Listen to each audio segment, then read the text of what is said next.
During the time of Umar ibn al-Khattab radiallahu anhu, there were two men who brought in a young boy dragging into the courthouse.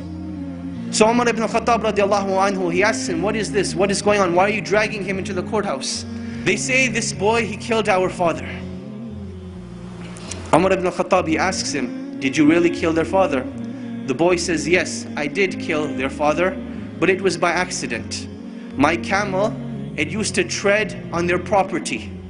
So one day, their father took a rock and hit the camel in the eye.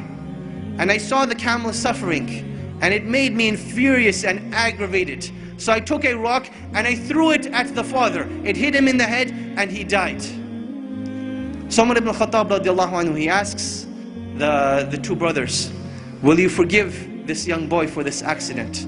They say, no, we want qisas, we want retribution. So Umar ibn al-Khattab radiallahu anhu, he asked the young boy, do you have any last words, any last wishes, any last requests? And the young boy says, yes, my father passed away and I have a younger brother. And my father left some money behind for my younger brother. I would like 3 days to go and retrieve this wealth from a hidden place, so that I can make sure my brother gets it when I die and pass away. So Umar ibn al-Khattab, he thinks this boy is making up the story. He's like, boy, what are you talking about? What wealth, what father, what young brother? The young boy, he says, trust me. Umar ibn al-Khattab, he says, okay, I will trust you, but find a guarantor for you. Someone who will guarantee that you will come back. The young boy, he looks around, there's a packed courthouse. Will someone not help me today?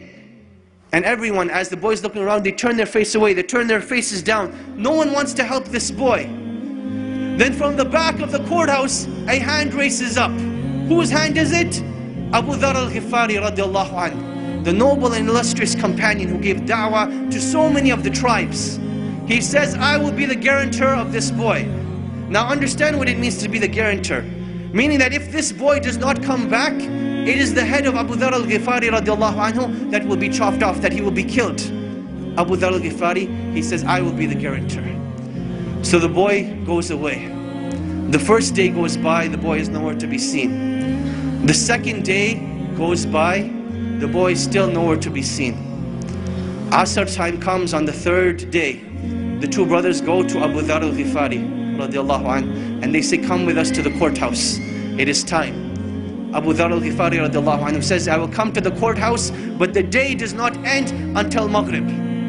So now Abu Dharr al-Ghifari is walking through Medina with these two brothers. They're going to the courthouse, and the people of Medina are following behind them, all getting to the courthouse to see what is going to happen. It is now the talk of the town.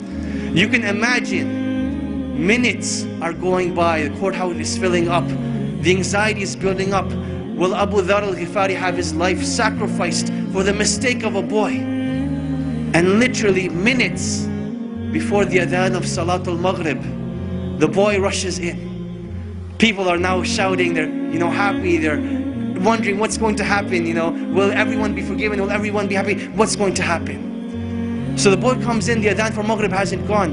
Umar ibn al-Khattab radiallahu anhu, he asks the boy, oh boy, why did you come back? I did not send a spy behind you, I did not send anyone to follow you. What made you come back? He said that I did not want anyone to say that a Muslim gave his word and did not fulfill it. So I came back. Umar ibn al-Khattab, he turns to Abu Dharr and he says, oh Abu Dharr, what made you want to be the guarantor of this boy? He says, I saw a Muslim in need, and I did not want anyone to ever say that a Muslim was in need and no one was there to help him. So I raised my hand to be his guarantor. The two brothers, they say, when we have people like this, how can a Muslim ask for forgiveness and no one be there to forgive him? So they forgave the boy, and the boy was forgiven.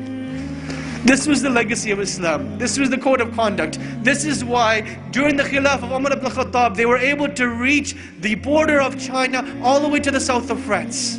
Because they had strong relationships with Allah. They did things with ihsan, and they lived with the code of conduct of Islam. And this is when Allah subhanahu wa ta'ala will restore the izzah of this nation and will make us once again proud of the great legacies that have been left behind, in hopes that one day we will be called a great legacy.